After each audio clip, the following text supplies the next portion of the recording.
Hi everyone, it's Olga from SEO Sly. Welcome to SEO Podcast by SEO Sly. Today I have a very special guest, Arnaud. Arnaud, how are you doing? Hi, Olga. Yeah, nice to meet you. Hi, everyone. Thanks for having me on your podcast. I'm doing great. Thank you.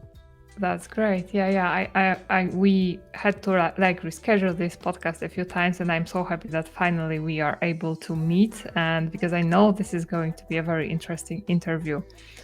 So, Arnaud, if people don't know you, can you briefly introduce yourself? Like, what do you do? Like, what do you do in the world of SEO? Sure. So, I am currently an SEO manager for Vistaprint.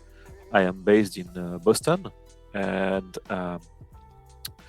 I'm mainly working on the analytical part and technical part of SEO. So, basically, Uh-huh. the SEO team at Vistaprint is segmented into two big sub-team.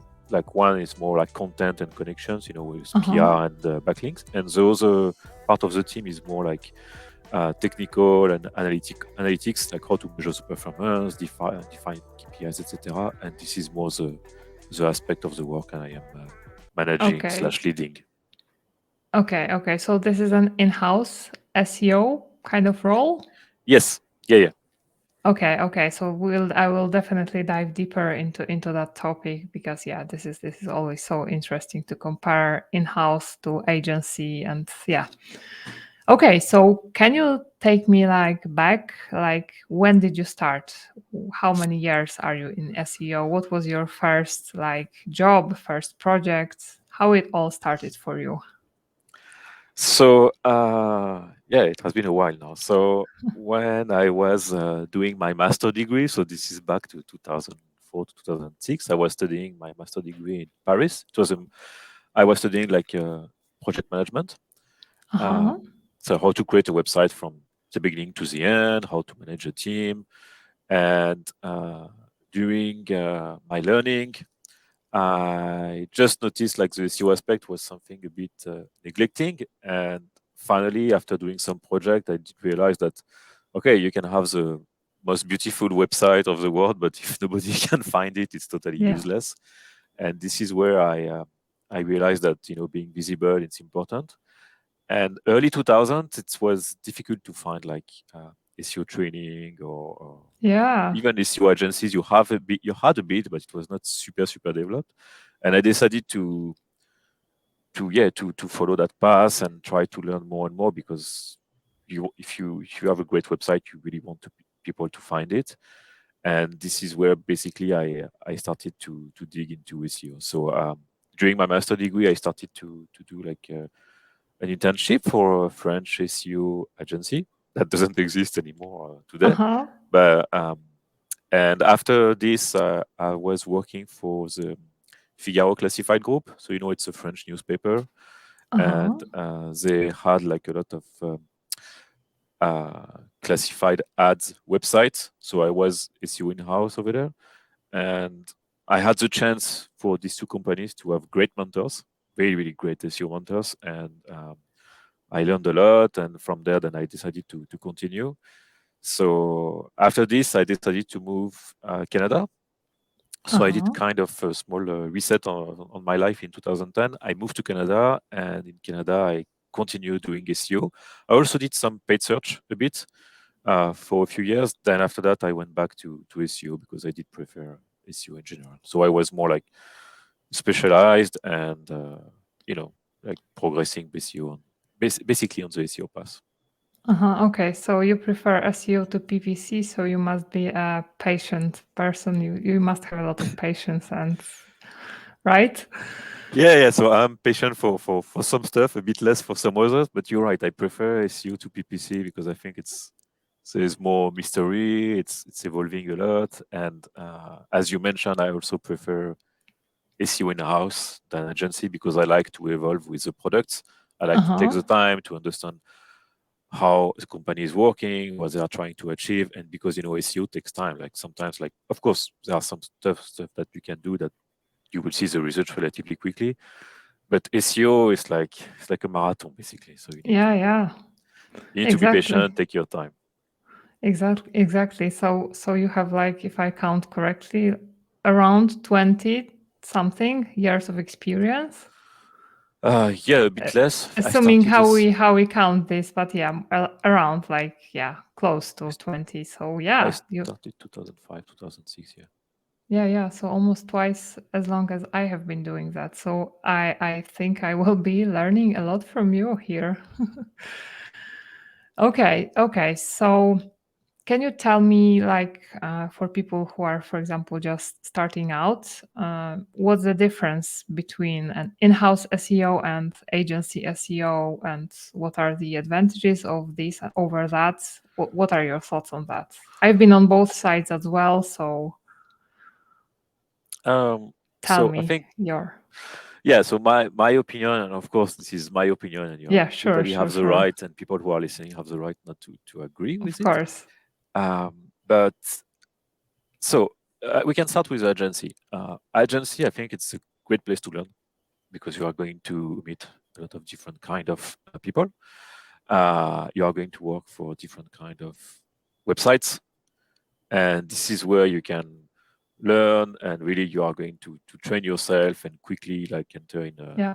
into like kind of routine when it's going to be learn, apply, evaluate, learn, apply, evaluate. So I think it's very good to learn the not only the basis but the fundamentals, learn how to work with other web experts, and clearly because it's the velocity of work in agency are generally high, you are going to work a lot, learn a lot, and most important, um, work for different kind of Yeah. clients, which is I think very very good.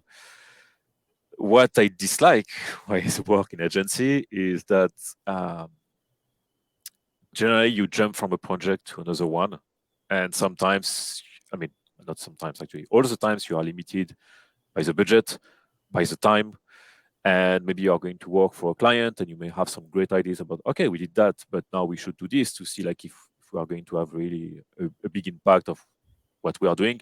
Oh yeah, but the client doesn't have budget, so we have to stop there. um, Yeah.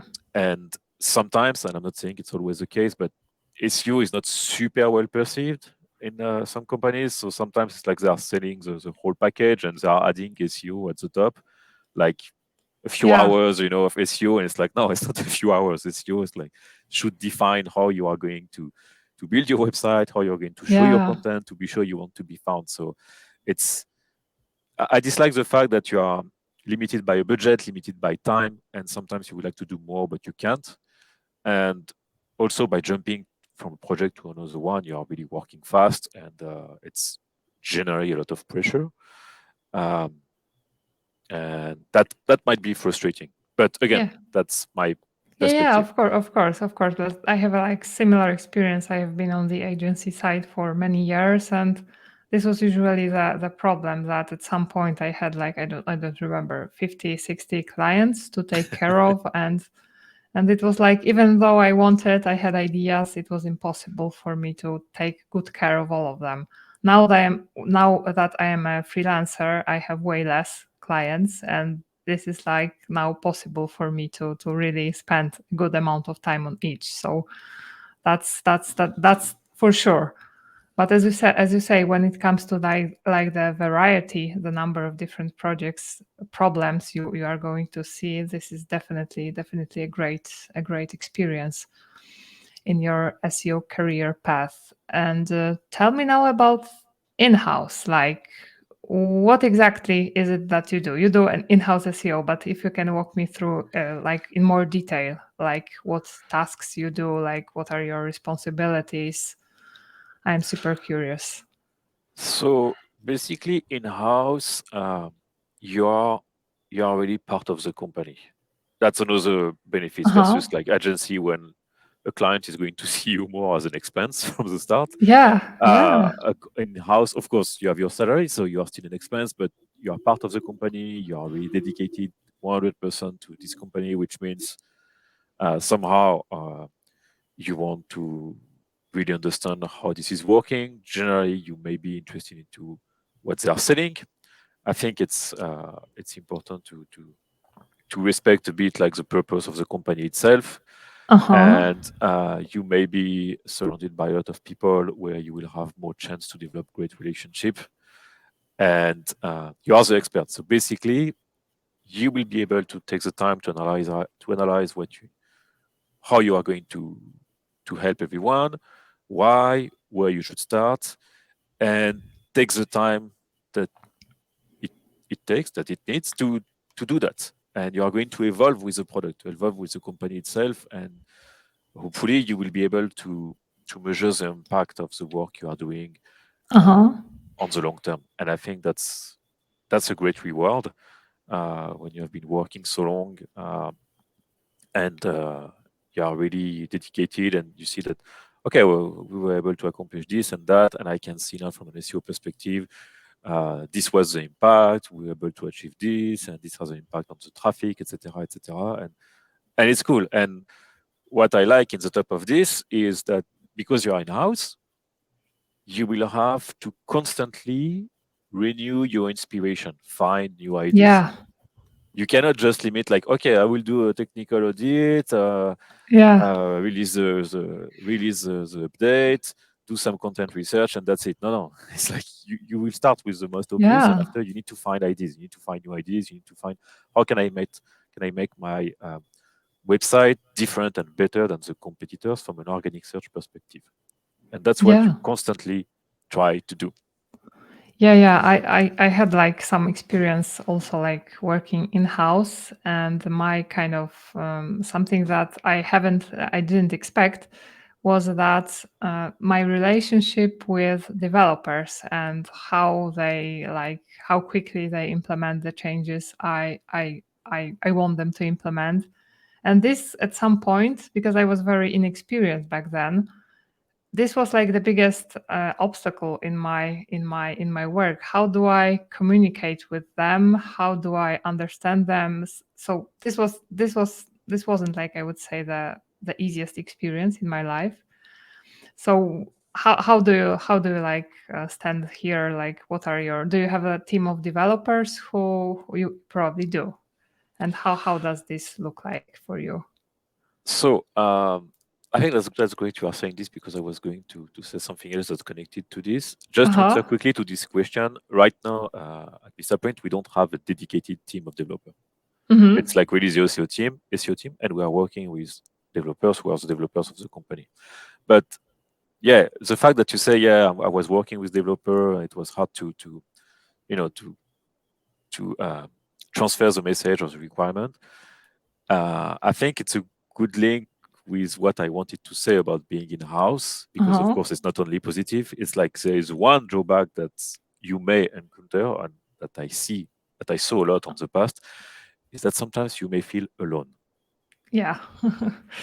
especially if you are like one specialist in the company. This did happen to me in the past. I'm right now at Vista Point, it's not the case. That's why I like working here. It has been like a few years now, and we are a team, and not a Uh-huh. team of 2 or 3 people. We are more than 10 people. It's like not too big, but not too small. Mm-hmm. And but sometimes you arrive in a company, you are alone, you have to start everything from scratch. So it might be super challenging, super inspiring. You will have a lot to do, but you are alone. So you need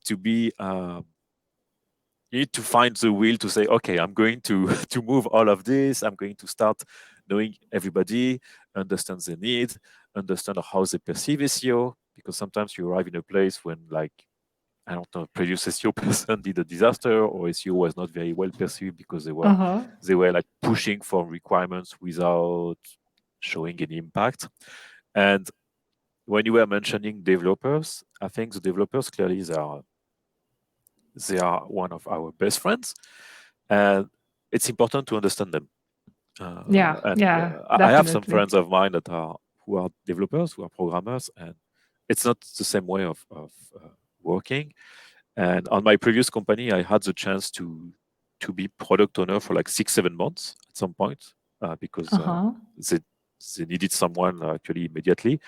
And I sat with like a team of 6 developers and one Scrum Masters, and it went well in a way where I really wanted to try how they were thinking, how they were working every day, what are the kind of things that they really hate on the day-to-day work, and what they expect me to tell them.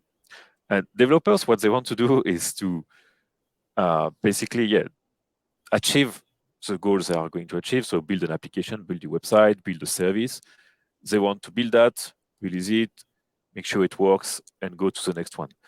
And it's important like to go to the essential with them. So that's why like developers, I will never ask them to you need to learn SEO, you need to understand. No, it's like, okay, team, I know you want to keep your efficiency, so this is what you need to know from an SEO perspective, and how I can help you to maybe develop what you are doing in order to prevent any back and forth with me or with the team, because this is not correct from an SEO perspective. So it's basically like really, basically I was sitting with them almost every day, and I was doing like regular follow-up on, okay, this is good, or like, please keep in mind that Google needs to see what you are doing. Like, I want to be sure Google can crawl this. Okay, how can we be sure that Google can crawl that? And here's the documentation. Here's what you can do to test, or you can just ask me. So it's really like, be sure that whatever they are going to do, they have all the information they need on their hand, and they're not going to do something, finish, and then realize with you that, oh no, they have to go back and we work on this again, because they hate doing that, which I totally understand. So basically what I was doing is sensitize the team, provide some training, about what they need to know, answering questions, and be super transparent, like, because they are very technical. So of course, from a pure technical perspective, sometimes they know much more than me. So it was like, okay, this is what we need to keep in mind when we develop about JavaScript, about rendering, etc. So I was trying to give them all the keys they need.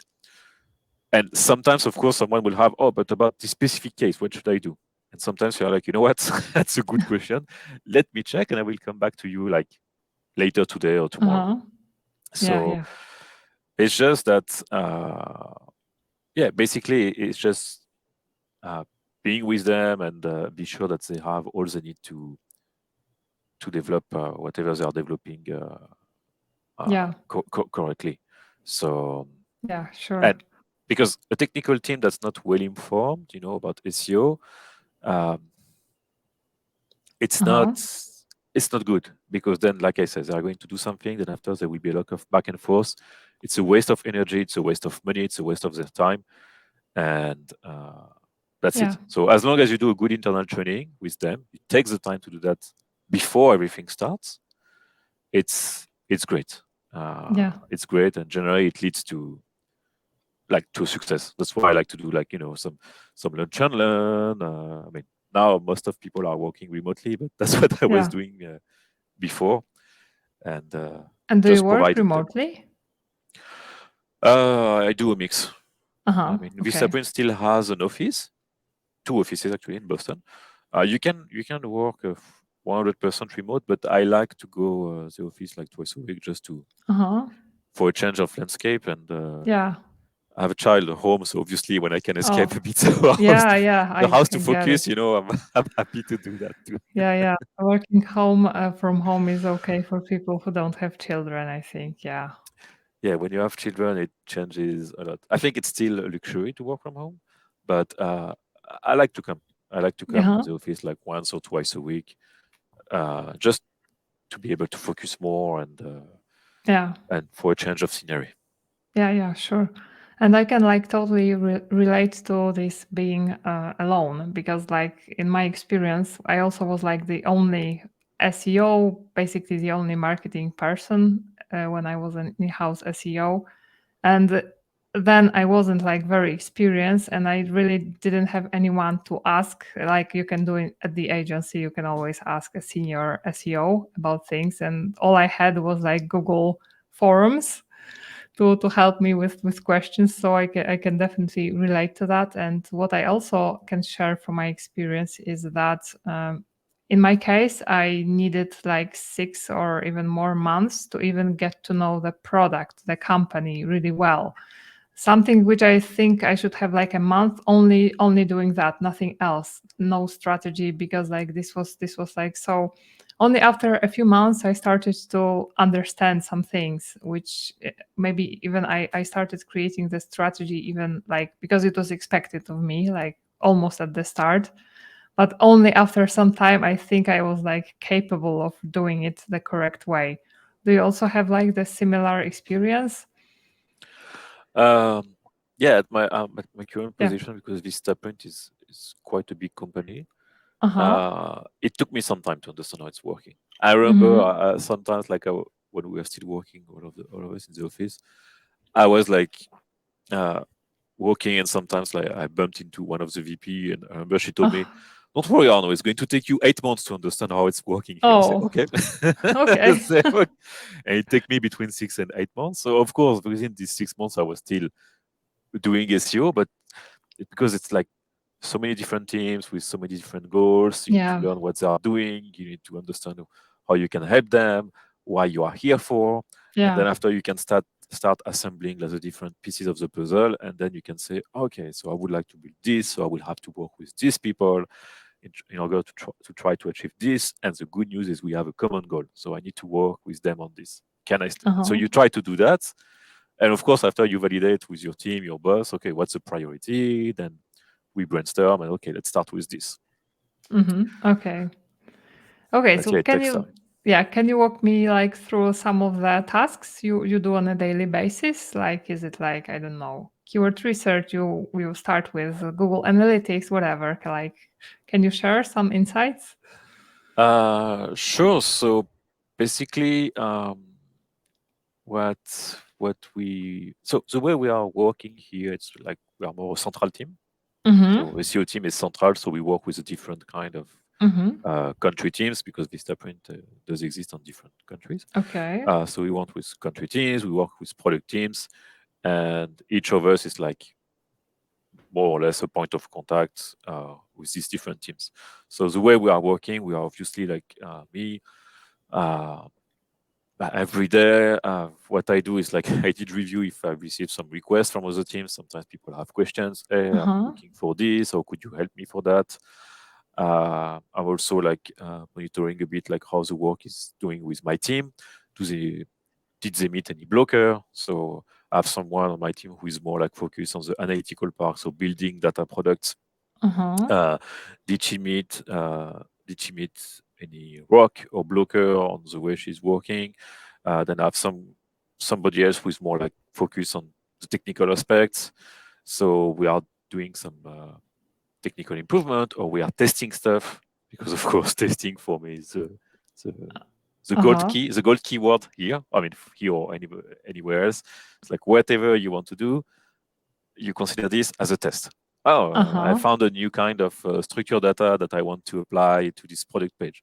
I want to test them, and let's see, is it going to impact the performance? Yes or no? And when I mean performance, because we were mentioning Google Analytics, I like to focus on things that I know I can optimize right away, Uh-huh.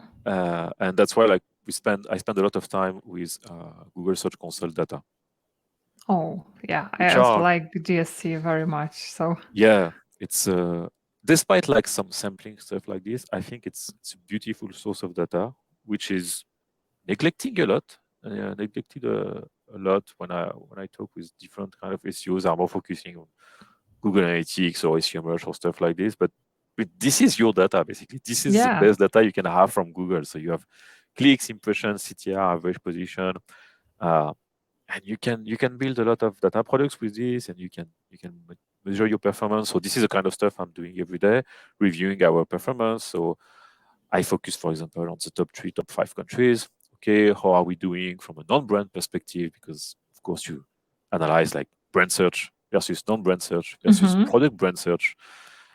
So I'm doing stuff like this. Always like I like to spend a bit of time on the website like a normal user, because Uh-huh. SEO are good for one thing, is to find like problems. Yeah, Like we all, yeah. I know SEO I are very love good to doing find that. Yeah. problems. So generally, I found stuff and I thought, okay, guys, by the way, the studio is not working here. Or this template for this product, there is an Yeah. issue. It's displaying twice the same amount, or this page is not working, like stuff like this. So you report a bit of that. And so it's really like talking with a different team, catching up quickly with my team, async or sometimes in person. Always keep an eye on our task for the sprint. We work by sprint with the OS team. So a sprint can be 1 week or 2 weeks. It depends with which team you are working internally. And obviously, we also have OKRs for the team. So which are like, basically objectives we are defining ourselves for the quarter. And you always keep an eye like this, let's say once a week. I just want to be sure, okay, we're still working on this. Not every day, but it's still moving like it's supposed to move, because that's what we have for the quarter. And this OKR is really like objectives we define ourselves. Like if we cannot reach them at the end of the quarter, it's not like someone is going to be laid off, or you won't have any promotion. It's really like more, oh, we're able to achieve like 50% or 70% or 90%. Why? Because I don't know, we were blocked, or maybe some other priorities came up, or yeah, we reached 100% because we finally found how to do that. Or maybe we reached 100% of our objective because, you know what, it was a bit too easy. So maybe for the next objective, we need to challenge ourselves a bit more. And having these OKRs, I would say, helps. It's not easy to be like to start using them on your day-to-day, because generally you are like torn between meetings, between requests on Slack, between your team meetings, and you're like, oh my God, I don't have the time. But at least when you see that, you know that this is what I want to achieve for the quarter. So let's say if at the end of the quarter, I want to build this data product because it's going to allow the team to measure this and that, and it's going to provide this kind of insights for this team internally who is looking for this kind of information, you still have that in mind, and you have a path at least. So even if you have rocks, you still have a path you want to follow. And I think it's a good guidance. Yeah. So okay, so I have to ask you about GSC, like, because this is my favorite tool. So tell me, what's your favorite part of GSC? What do you like? What report do you like the most? Like, what insights are you getting? How do you use GSC to help SEO? So we, from as a SEO person, I want to optimize what I can measure. Okay, this is a start. And the reason why I prefer Google Search Console than Analytics is because Google Analytics, you have a lot of dependency. Is it correctly implemented? Yeah. What is the attribution model? Because the attribution model, I'm sorry to say that, can completely fuck up your SEO performance perceived by the company. Now you have to migrate on the next Google Analytics that's going to be released, I think, this year or next year. Like this year, yeah. So this means you will have to change how everything is measured internally. So that sums up and as like, okay, can I trust the data I'm seeing? Where with Google Search Console, there is no attribution model. It's just like, this is the data you have. You have clicks, you have impressions, you have CTR, you have average position by query, by URL. That's it. And what I like with this is like, it's the first layer of data you want to analyze. And I mean, this might be, and I'm sorry if it looks a bit negative. It's not negative. It's like SEO will focus first on qualified click. That's our, I would say, primary goal. What we want to do as SEO person is bring more qualified clicks to our website. That's it. That's where our strength is. And for this, good news, we have a tool named Google Search Console, which is free. It's not perfect, but it's free. And it provides us a lot of data and a lot of trend as well. So what we do, I mean, what we did here, obviously, it's take all of this data from Google Search Console. And then after you play with whatever you ingest and you start like, pulling some, generating some data product that's going to be useful for you to monitor the performance, see if you have like some opportunities, see what's doing better, what's doing worse in terms of queries, in terms of pages, by country, etc., etc. I think the only thing that matter, I would say, when you use Google Search Console is to agree in a unique way to define the filters at the top. When you do you search the performance, you have the filter at the top, like do you want to check Google Web, Google Images, Google News, etc. Generally, it's Google Web unless you work for like a newspaper company. So, okay, so how do I want to filter the data? Let's say I'm Vistaprint US. Bon, by Vistaprint US, I'm going to monitor Google Web, country is US, and that's it. Even if some people can access to Vistaprint US from another local, it's good to define filter. Then at least you define rule, and you always compare Apple with Apple, period over period, year over year. Yeah. And and you have everything you need. You have impression, clicks. If your website is subject to seasonality, for sales, you can also see that on Google Search Console. It's very easy to see like if impressions are increasing for like some queries during a certain period of time.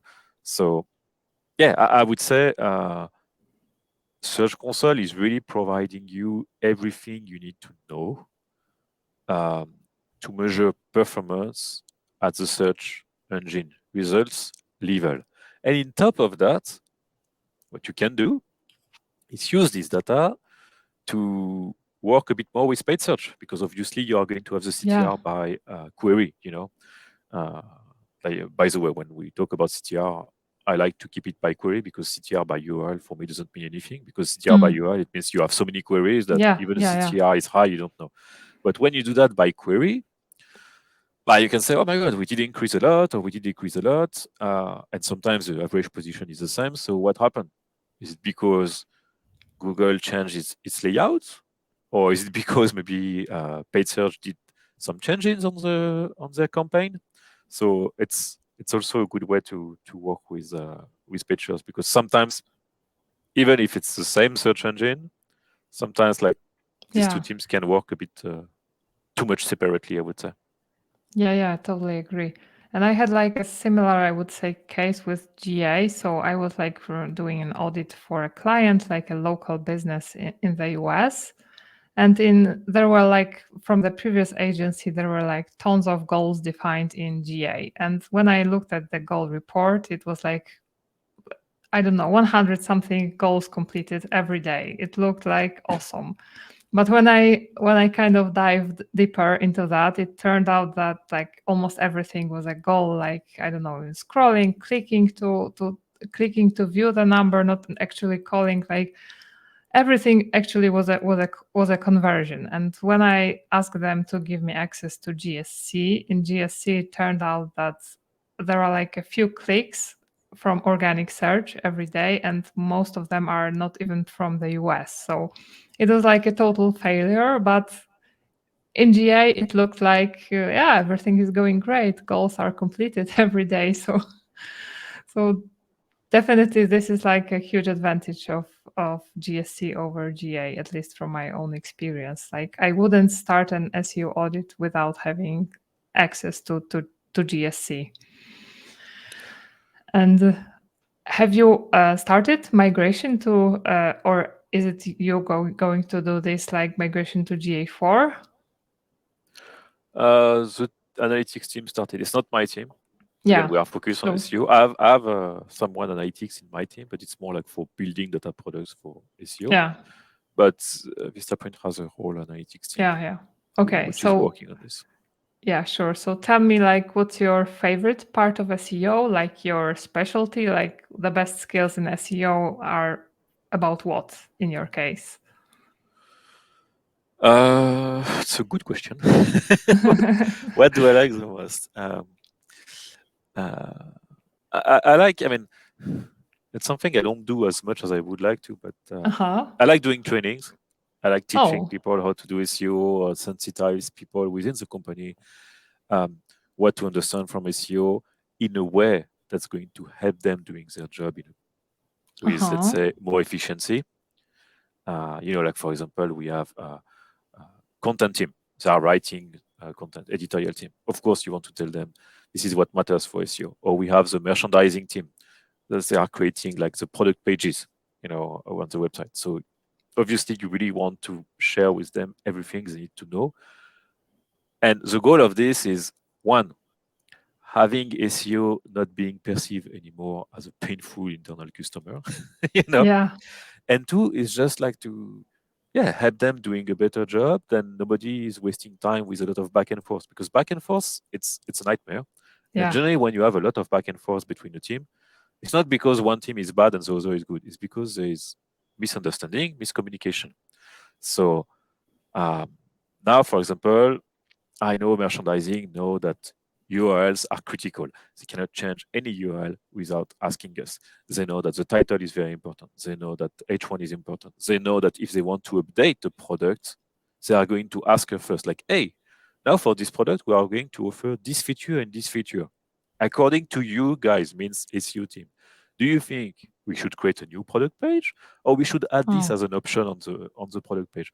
When I hear stuff like this, or when the team hears stuff like that, we're like, my God, we are good. It means we did a yeah. good job because they ask us. And it doesn't mean, of course, we are going to do a search and provide some requirement, and maybe after for XYZ reason, maybe they will do it, maybe they won't, but they have an input. And when the different teams you are working with know that the SEO input is very important, and we are not just a team who is like filling pages with like random Yeah. keywords, no, Yeah. then you can feel a bit proud about yourself. So I think teaching is something I like to do, and otherwise, to complete the answer to your questions, I like the technical aspect generally of SEO. I like the word of log analysis. You know, Oh, crawling, analyzing the logs. I think it's fun because it's basically tracking visitors, but your visitor is Googlebot. So yeah. I think it's interesting to see how Google does behave on your website. And in top of this, one fun thing I like with SEO is structured data. Testing new Oh, structured data to see if it has an impact on the CTR, to see how it's going to change the way your results are showing. Like Google is supporting different kind of schema, you know, like product reviews, yeah. but you also have this schema web standard, even if I dislike calling it standard because it Yeah. has Yeah. been Yeah. created by 3 companies, when you have much more options. So sometimes it's like, hey, maybe we should try to integrate one of these Yeah. Something that is not schema, visible, that is only visible to Google bot, but right? something that Google didn't say it would support it officially, but it still exists as a standard. So let's integrate it and see if it changes something. Yeah. Yeah. So, Yeah. this way, that's what I like generally. Uh-huh, uh-huh. Oh, and regarding teaching, like, do you have a website or a blog, or are you considering having a YouTube channel where you can share your knowledge? So until a few, let's say, I have a French blog, but it's not.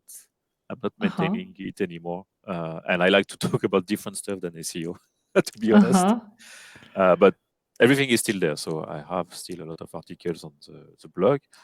Except that, no, I don't have my personal website.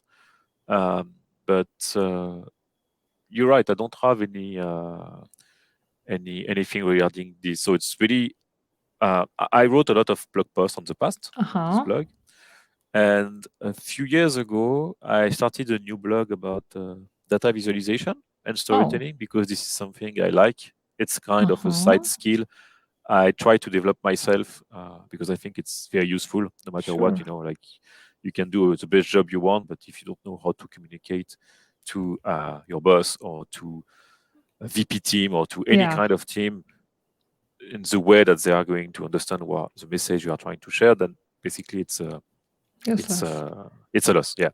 So yeah, I like database. I think it's uh, it's a fun side skill to develop. So I created a blog to talk about this, where I was basically sharing like my learning, or I was doing sometimes exercises. So this is what we have, and this is what I Oh. did.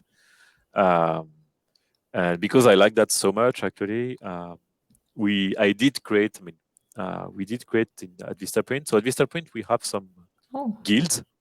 I know it sounds like Uh-huh. video games or role play, but basically these guilds are more like a group of people who really love like some specific topics, Okay.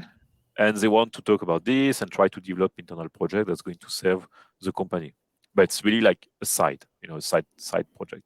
So you have a testing guild, you have an analytics guild, and I did co-create with Nice. an analytics engineer actually here, a database and story, data visualization and storytelling guild. So, and this is a small group of people who are interested into data visualization, storytelling, and we try to talk about this, share some knowledge, share some sources. But most important, what we are trying to do is to work or rework some internal projects that have been done. Like I can give you an example.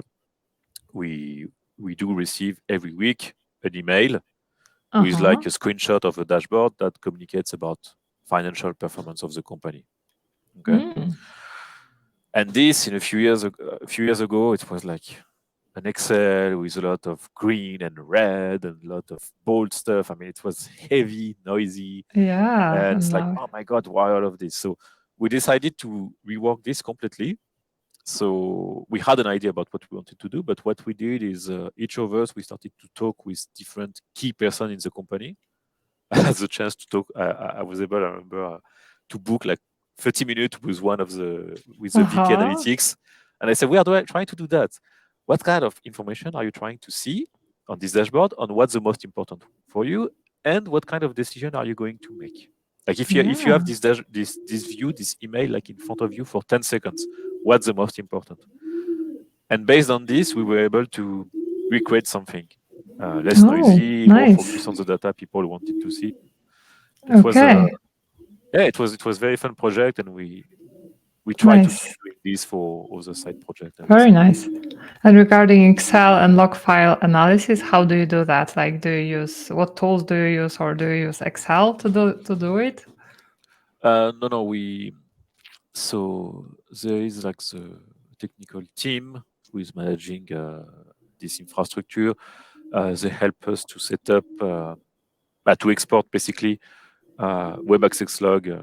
Uh huh. Where the user agent is Googlebot, and we are using a tool named OnCrawl. One of these Oh tools. yeah, yeah. I know it. It's Yeah. yeah, and this basically like digest all of these log files, and after we can just go on the tool and write the request we want and export basically what we Uh want to huh. export to do an analysis. So we do that once a month Uh for each huh. country, or Okay. not all of country, but let's say for the main countries, we are able to do this once a month, and that's good because we are fixing a lot of works. So What do you, for example, see there? What was the interesting thing you have seen there, like recently or uh, not recently? so basically, what we are seeing the most are internal redirects, Uh huh. internal links that are pointing to the wrong local. Like for example, you are Vistaprint Canada, and I don't know, there is a link somewhere from a product page that say, "Hey, you should check that product or that article." And when you click on it, you're arriving on vistaprint.co.uk or vistaprint.com. So you're Oh. changing the country, which is not good. So yeah, internal links, wrong external URLs, uh, errors, internal. You should have code directs pointing to error pages. You can have just like broken links, uh, duplicate duplicate pages, orphan pages, of course. I Uh mean, huh. now less and less because we did the cleaning, but at the beginning it was very fun because I was able to discover, hey, what is that business card page that's not linked to anything? And they were like, where did you find this? This is a product that was live like Yeah. 10 years ago. I says the page still exists according to Google. Yeah. So, And and Google is you were visiting able to it. access it. So, but it's a good way. Okay. It's a good way to clean the structure and be sure then Google can crawl the website easily with the highest efficiency. That's the goal, Yeah, yeah. basically. And what is the size of those websites? Like, I'm wondering if crawl budget is like a thing here in this case. So it's yeah, you can count that in thousands, I mean, hundred of thousands URL. But if we're talking about indexable pages, it's more around like let's say 30 to 50,000 URLs. Uh huh. Uh So huh. it's big, Okay. but it's manageable. Yeah, Yeah. it's not Amazon with like 10 trillion Yeah. URL or something Yeah. like Yeah. this, but it's still a lot. Yeah. Sure. And do you also use Google Search Console crawl stats report, because this is like a light version of log file analysis, I think. So we did use it. We don't. I mean, we don't use it that much these days, but yeah, it's still on the legacy tool. I don't know if we can still access it or not. To be honest with you, I haven't tried for the past few Uh-huh. weeks. But it's good. It's very good you did mention Google Search Console, because there's something else actually we do a lot with Google Search Console. Yeah. It's to monitor the indexation, because that's Uh-huh. also the first step with SEO. Yeah, yeah, yeah, Before yeah. ranking everything, you want to Yeah, be yeah, sure that exactly. your pages are indexed, and that all pages you want to Are index indexed. are indexed.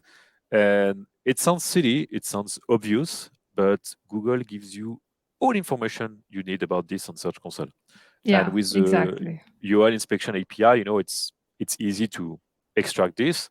So that's also something we did build. I mean, not a long time ago actually, because this API is quite recent, where basically we are tracking indexation. So we are tracking indexation for all known pages of Google. We could, Uh-huh. but it's good to start like tracking indexation where all submitted pages, because obviously we have some sitemaps. So when you see that the pages you are putting on the sitemaps, some of them are not indexed, then this is where you can start investigating what's happening, why, etc., etc. Because that's the first layer. You want to be sure Yeah. that your content is indexed correctly. That's Yeah. the Totally. first primary layer of your work, and then after, of course, we can have fun by doing content optimization, etc., and all Yeah, the and stuff. have you encountered some problems with indexing, like the pages stuck in crawled, currently not indexed, or discovered, currently not indexed? It did happen for some pages. So I think there are two on my side. I noticed a few cases, but I can highlight two cases if you want. So sometimes you Sure. see like there is one page here, one page there, like it's like discovered but not crawled, or crawled but not indexed, or Google is using a different canonical Yeah, tag, and yeah, you're yeah. like, that doesn't make sense. So we take a look at them, and I see, hey, last time Google did crawl this page, it was like 6 months ago. Oh, So maybe the information is not up to it's a date. bit outdated. Yeah. So when you resubmit the page, everything goes good. But still, why this page has been crawled 6 months ago? Then it leads to another issue that, okay, the website structure. I know why this page has been crawled 6 months ago, because it's at this level of the website. And I know to access this page, you have one way. It's like, I think, def level 5 or 6, and it's not like very impressive page. So maybe we should rework this one. So this is the kind of stuff that can happen. Obviously, sometimes you have like some mistake with your sitemap. You want to Yeah. be sure on the sitemap you're not putting any URLs that's going to be a 404 or redirected, because then basically you are just giving like crap to Googlebot. Yeah. Something interesting that happened a few months ago, and it was a bit we did sweat a lot when we saw that. It's like Uh-huh. some product pages started to appear as soft 404. Oh, Yeah, okay. so this is very bad, because it's like basically you are ranking for something and suddenly you're also 404, so Google removes the page from the index. Yeah. And what did happen is that, because we did migrate our website, uh, and we're using different kind of technologies, the page was crawlable, but the problem is there were so many JavaScript, useless Uh-huh. JavaScript, that Google was not able to read. To render correctly. Yeah, Yeah. to render correctly, that it took too much time for Google to render The I would say entire the main content of the page, not the title, but the H1 and the content. That basically it was like there is empty page. so many blockers before reaching the content that Google was just Oh, giving up. And these pages were, so when you were testing them on the Google Search Console tool, you have something yeah, like yeah, to yeah. inspect the URL. You could see the content is here. The problem is like in terms of time, in terms of performance, it Okay. was slow, and we were able to see each layer of what kind of script were slowing down the rendering. And some script like Uh-huh. were from the previous version of the website, some script like were not Oh, useful. So we work with the developer team actually, and we did that together. We showed them, hey, this is what's happening. We need to work on this together, because that's a, and they say, okay, is it very important? I say the level of critical is like, this is SEO. It represents X% of your income. And right now, when a page is considered as soft 404, it's removed from Google search yeah. engine search results. So we don't get any traffic. Okay, so it's very major. So when you take the time to explain them like this, suddenly they can put that as a priority. and they help us to clean the template, basically. Clean the template, move some script at the end of the page, remove some of them, improve a bit the performance, and yeah, 1 month And after it was resolved. okay, and what was the third thing you said you like about SEO? Because I wanted to ask you about that, and I kind of forgot what it was. Do you remember? I said teaching, I said the technical aspect, Yeah, teaching. You said teaching, uh, technical log log file files. analysis, log files, rich snippet. Oh, rich CV. Yeah, yeah, yeah. Because I have some questions about that. So, like, Yeah, what are sure. your experiences with the test you did? Like, can you share something more? Like, yeah, I'm very curious to learn. Like, do you, for example, do you like work on entity SEO? Are you like trying to do that as well with schema? So it's more, I mean, at the beginning, I was really, when this was released, I remember like this became popular more around 2010, 11. Yeah, yeah, yeah. And at that time, I was in Canada still.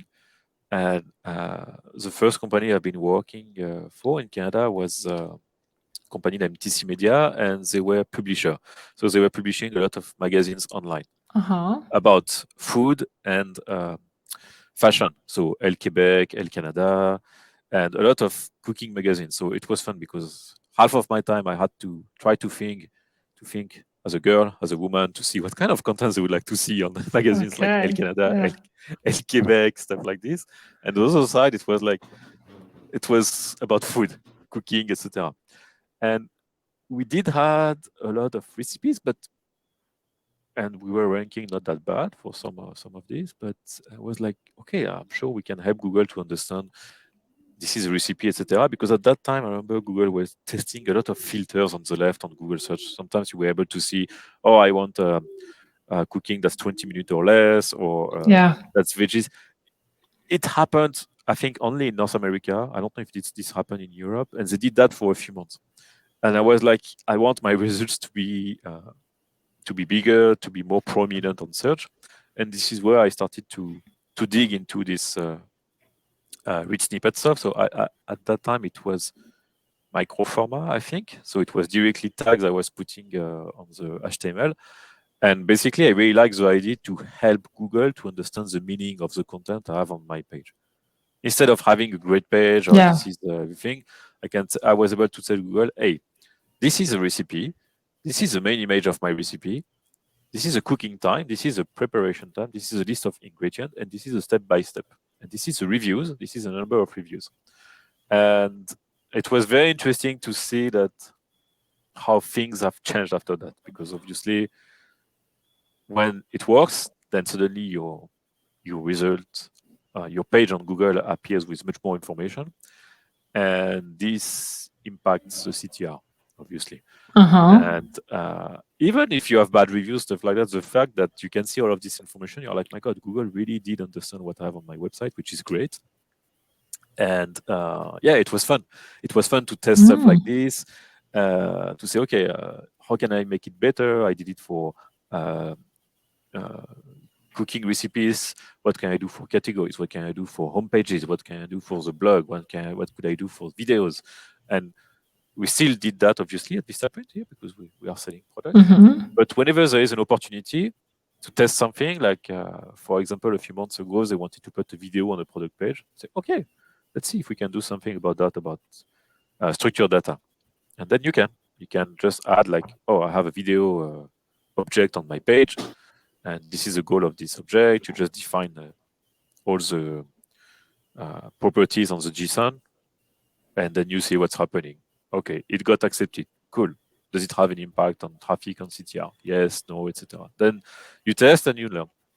Yeah, yeah, sure. Awesome. It's fun. For me, it's Yeah, fun. This is a fun it's part of fun. SEO because it's it's a bit of it's a lot of curiosity.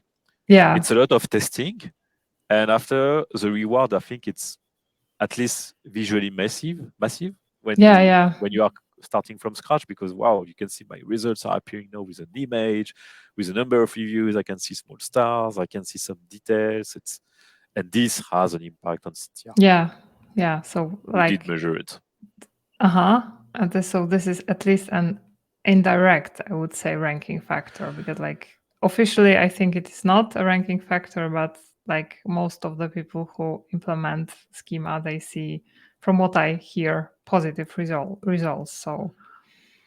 So yeah, it's not a ranking factor at all. And Google already said this, and I Yeah. totally agree. You can put that if you are ranking, let's say you are ranking 7 on your query, you have this, you are still going to rank 7. Yeah. But it can impact the But CTR. And if yeah, people yeah. start clicking more on your results because of this, then obviously Google is going to rethink, reevaluate your page And and maybe rank based you on this higher. query, and maybe rank you higher.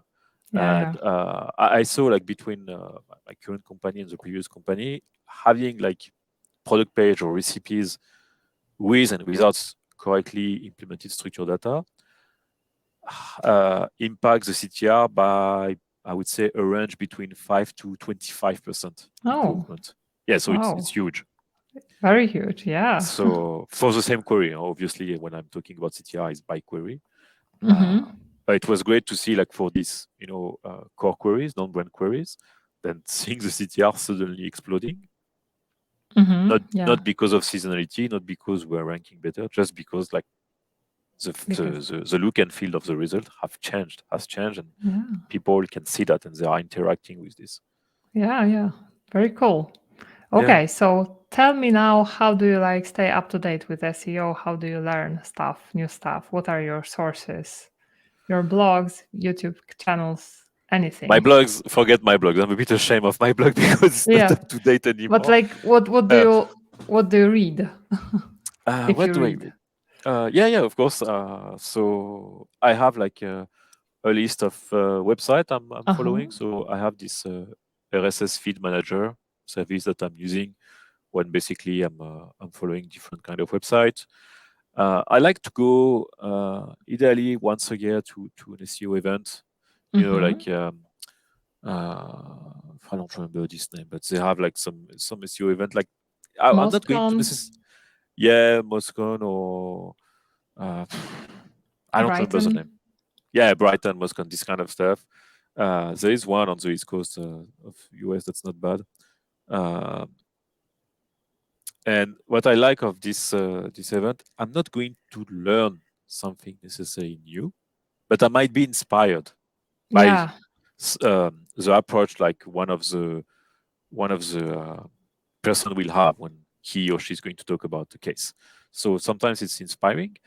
Uh, and finally, I'm also because we use Slack at work, but Uh-huh. I'm also part of the SEO Slack community, which is not that big, and we we like to share stuff between each other. Sometimes there is some training that someone say, "Hey guys, I'm going to do like a regex training today. Would you like to join?" And sometimes we say, Oh. "Yeah, sure, why not?"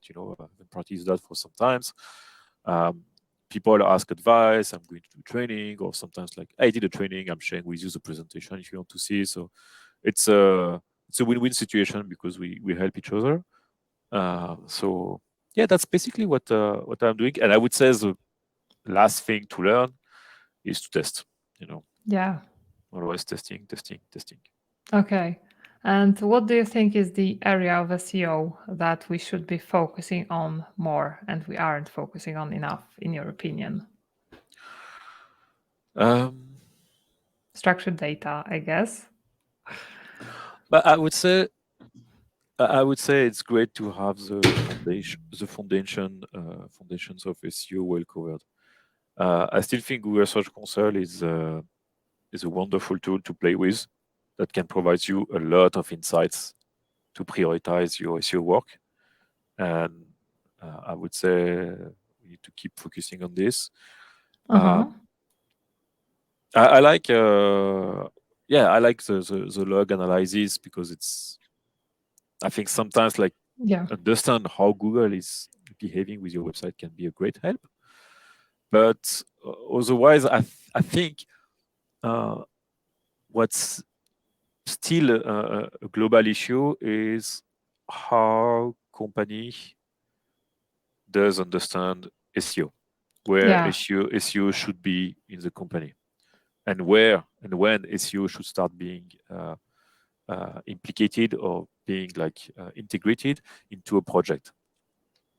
I still Yeah. see around me like some cases where there is migration and SEO is called at the Yeah. end, like when everything has been migrated, stuff like this.